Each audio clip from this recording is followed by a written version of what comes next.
Hello, I am Dr. Tracy Xian. Welcome to Practice with me. Today we will learn to play March by Dmitri Kabalevsky.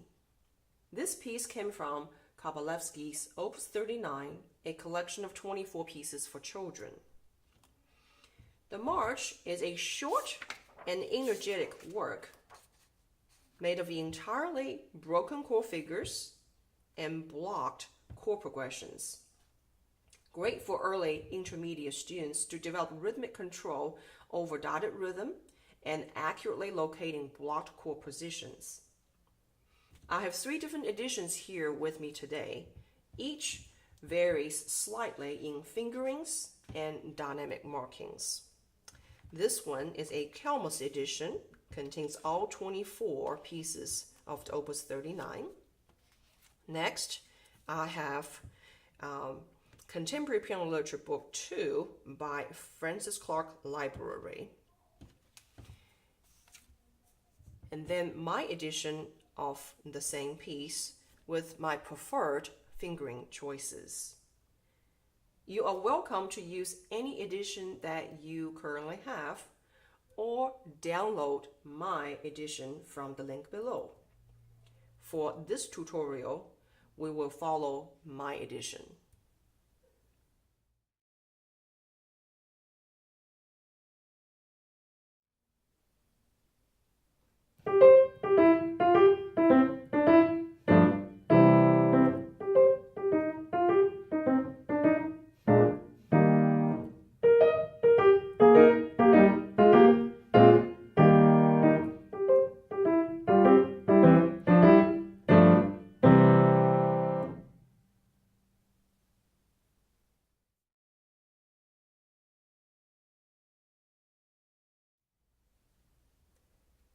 First, we will take a look at the phrase structure of this piece. The piece is clearly divided into 4 measures per phrase. Each begins with a 16th pickup note. Measure 1 through 4, 5 through 8, 9 through 12, then 13 to the end.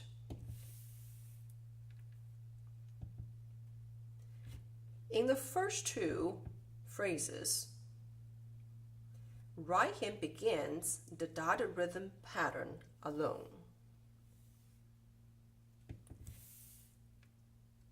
Later, in the 3rd and 4th phrases, right hand starts the dotted rhythm pattern and then is joined by the left hand in imitation 2 beats later. This is where technically it becomes more challenging. Now I will go to the piano to show you how to practice this piece. Please pay very close attention to the fingerings that I am about to demonstrate.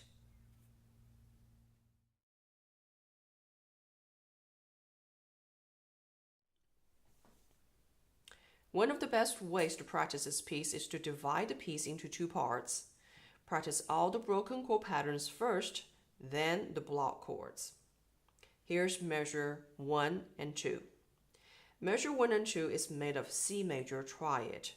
Begin with the first inversion, E, G, C. Measure 2, go down to root position C major triad. Let's repeat this. C major in first inversion, now C major in root position. Once you learn these 2 positions, all we have to do is to fill in between the chords the passing note. Here we go. Play as written. 1 E and 2.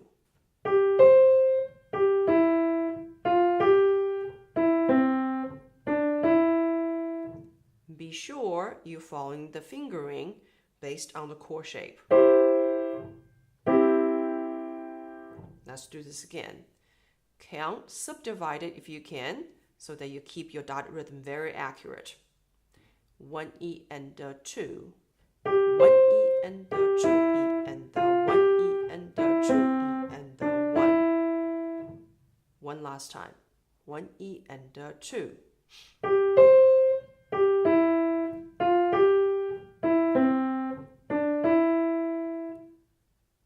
Now take a look at measure 5 and 6. Instead of a C major triad, now you will play a C minor triad. So basically the E is lowered half step. And that's all the change compared to measure 1 and 2 and 5 and 6. So C minor, first inversion, E flat, G, and C. Now C minor, root position, C, E flat, and G. Practice a couple times. Down. And again. Okay. So now we're going to practice as written in rhythm. Continue to count subdivided. And make sure your finger number lines up with your chord shape. Here we go. 1 E and 2.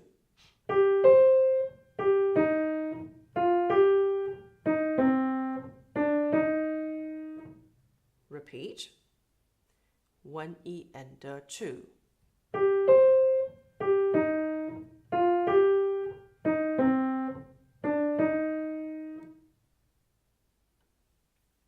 Move on to measure 9 and 10.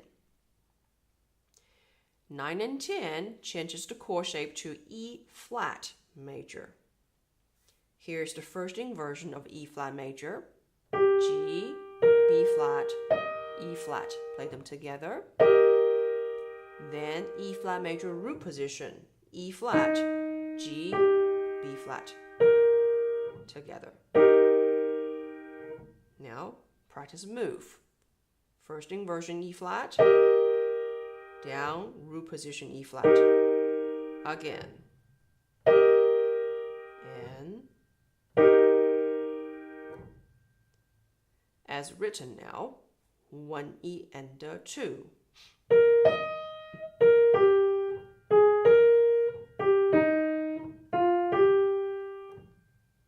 Again, double check, make sure that fingering is correct according to the chord shape.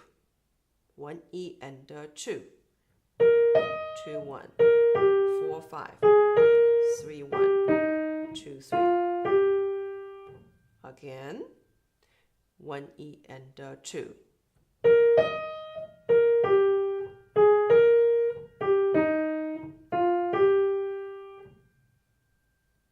Now take a look at the left hand. Left hand is an imitation of the right hand of the first couple beats. So your right hand was playing this. At the end of a measure 9, actually begins in measure 10, left hand does this.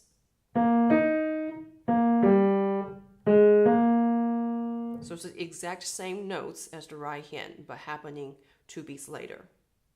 So let's practice your left hand now. First, block the chords, 4 2 1, G, B flat, E flat. Play together. Again.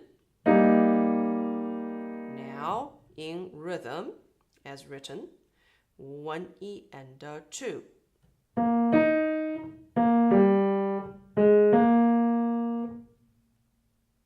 When you're ready to put hands together, first couple times you have to do it very, very slowly.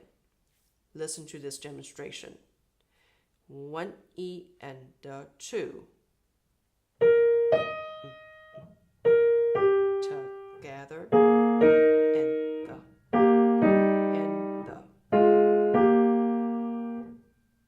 So don't try it too fast in the beginning.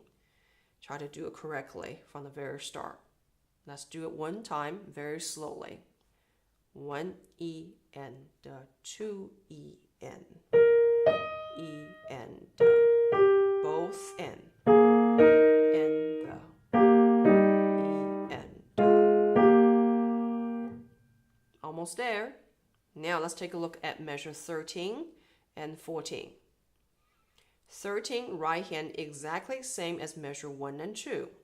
Just in case, let's practice this one more time. Block the chord, C major, first inversion, C major root position.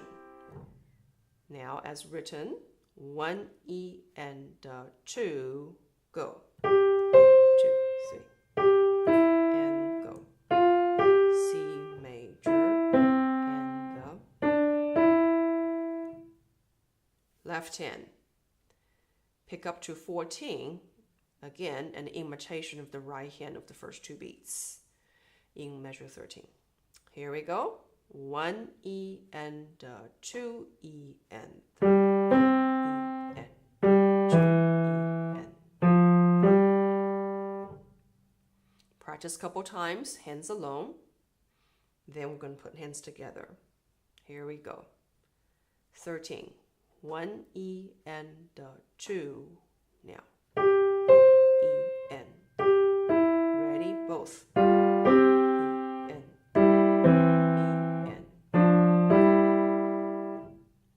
Let's do it again. 1 E and 2. E and. Both go. E and. E and.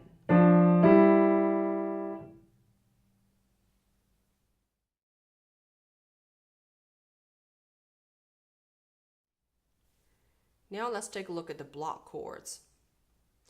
It helps to learn the block chords, understanding the outline of the chords. The top notes of the right hand, basically the melody, part of the melody.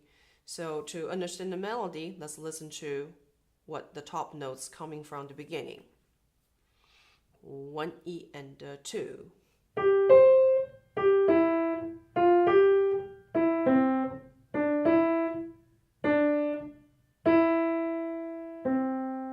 So basically the gesture is, this pattern, whole pattern is in the key of a C major, and it ends on E, the third note of C major, goes down a second, and back to E, resolve to middle C. So kind of get familiar with that melody. And.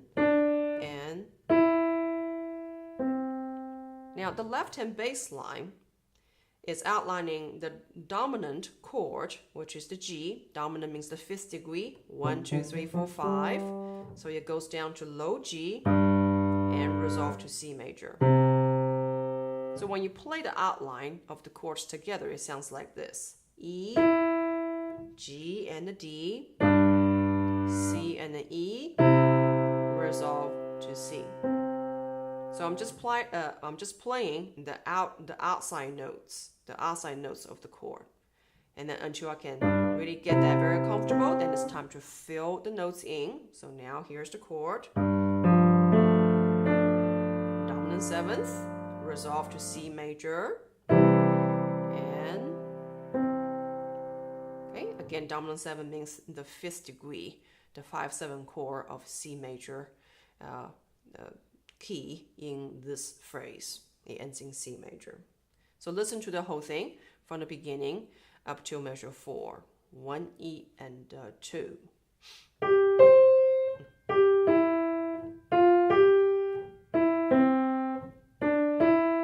And.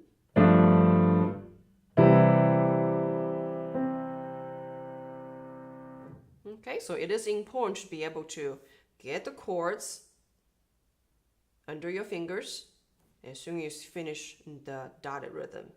So another way to practice this is to prepare and play.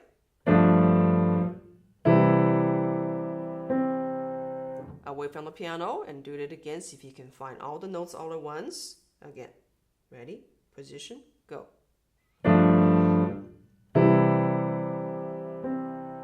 One last time. Position and start.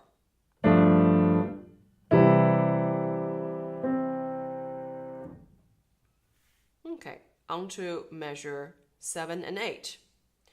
7 and 8 ends in the key of a E flat major. So it is important to know the key signature of E flat major. And here is what sounds like in measure 7.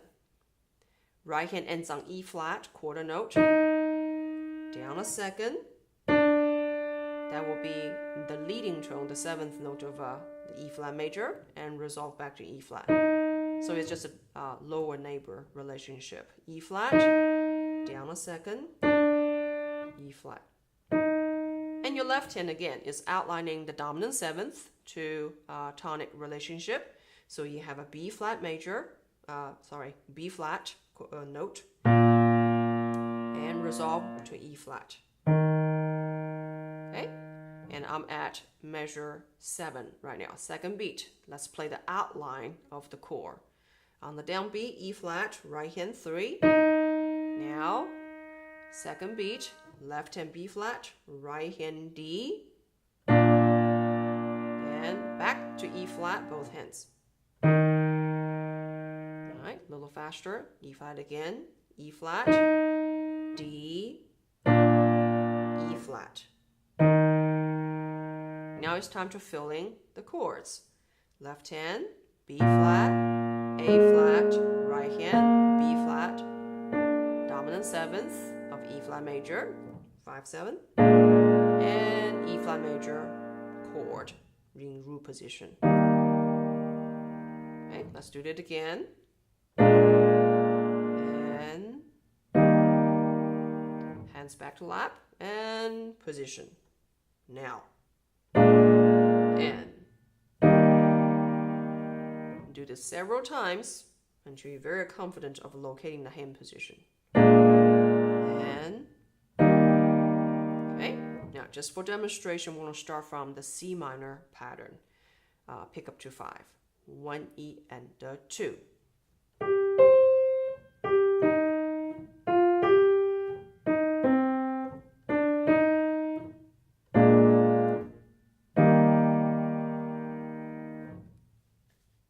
Okay, moving on to 11 and 12. 11, 12 still ends in E flat major with a slight different voice leading. So here is going into 11 with the right hand only. Listen to the outline, the melodic line of the top notes in the right hand. 1 E and 2.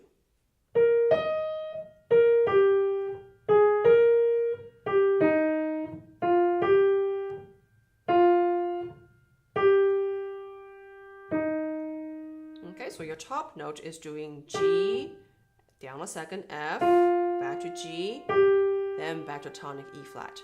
So you're doing E flat major scale. Okay, all right, so now your left hand is the same as measure 7 and 8.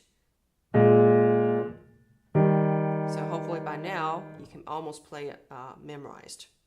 So let's put those chords together. Okay, outline first, and start with the B flat and the G on the downbeat of 11.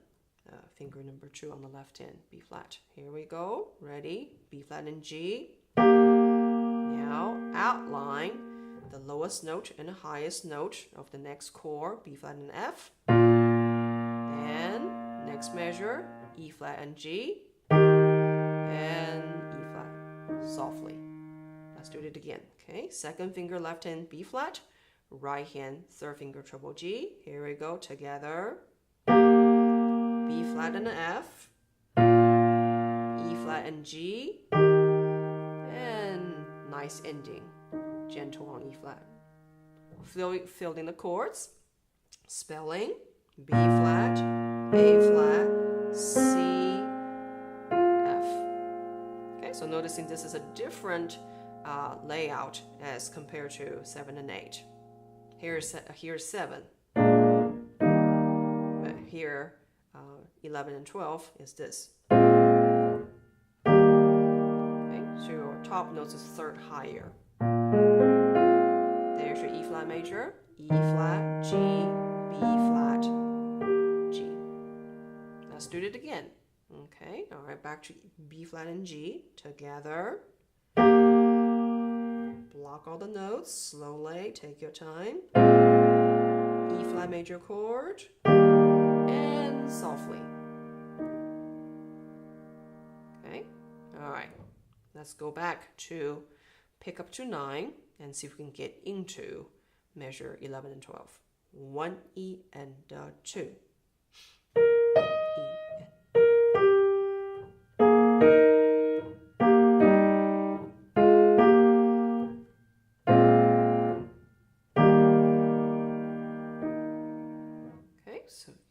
if you still need more exercise practice, then do the block chord every time.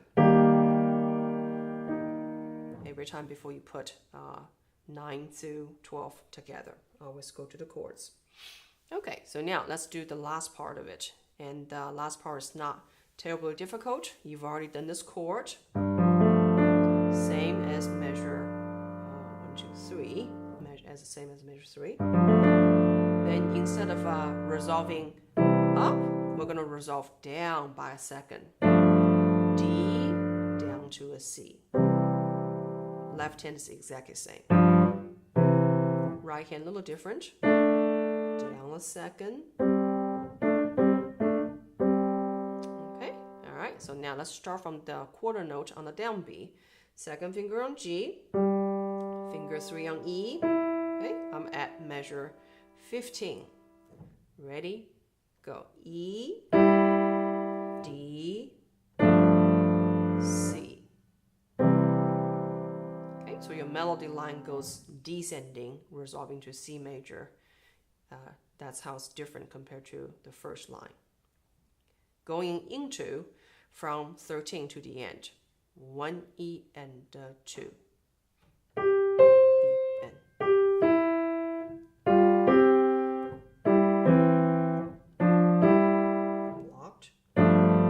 Descending.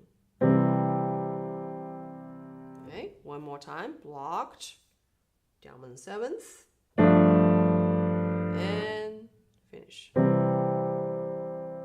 One more time. And finish.